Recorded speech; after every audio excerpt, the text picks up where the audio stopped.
What's good, Racing World? This is Mr. Matt Racing. My name's Matt Dobbs, and this is a new edition of Time Trial Tuesday.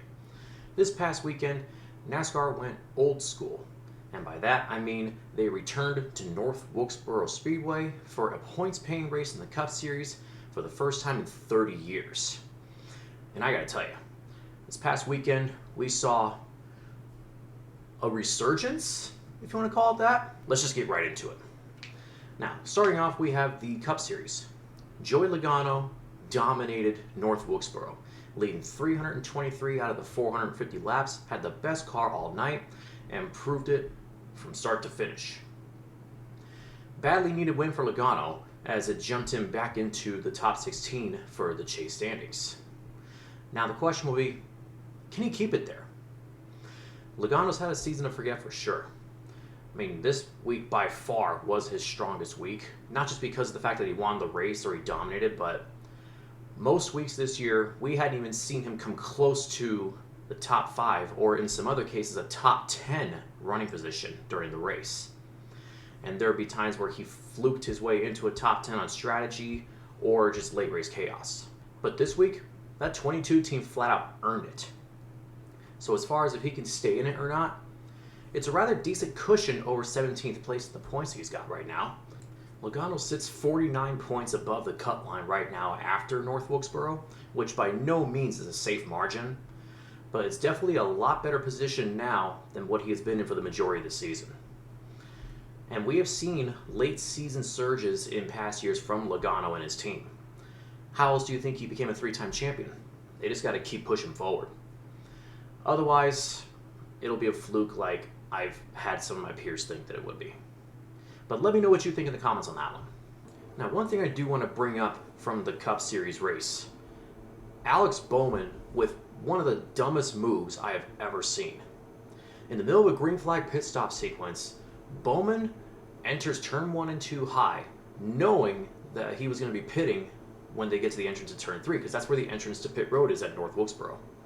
Bowman comes off turn 2 at reduced speed, cuts down the track, late might I add, and wipes himself and Tyler Reddick out, bringing out a caution that ultimately trapped the field, except for the top 6, a lap down or more. I'm speechless at that point.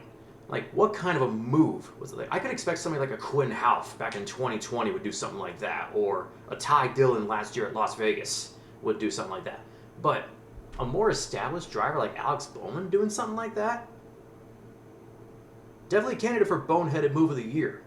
That really jumbled up the running order for the rest of this race. It made me go 0 for 2 in my in-season tournament predictions. I'd picked Chase Elliott and Christopher Bell to move through, and the opposite happened. And I put blame on that. I will stand by it.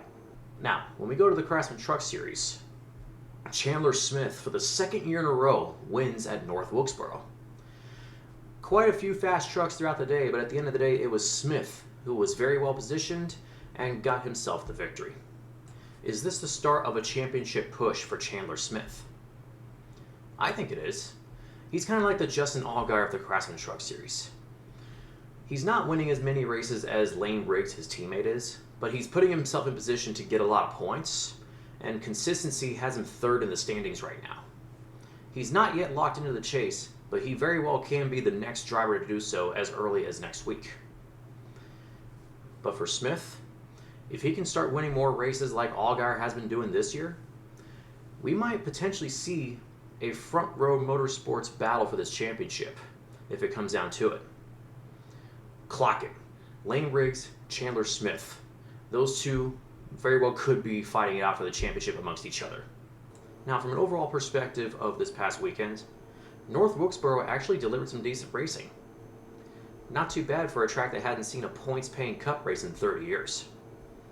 One of the better short track races I've seen, at least, and they definitely showed that North Wilkesboro deserves to be on the schedule as a permanent mainstay for points racing. Now, what did you guys think of North Wilkesboro? Let me know in the comments below. While you're at it, leave a like, share this video, subscribe for more content. It's totally free, greatly appreciate it, totally helps me out. Don't forget to hit the little bell that notifies you when I upload. And then stay tuned for Fast Friday as we get ready for our next crown jewel event, the Brickyard 400 from Indianapolis. Also, 100 subscriber event coming very soon. We're getting very close. That giveaway is going to be happening before you know it. Stay tuned for that. Until then, see you on the road.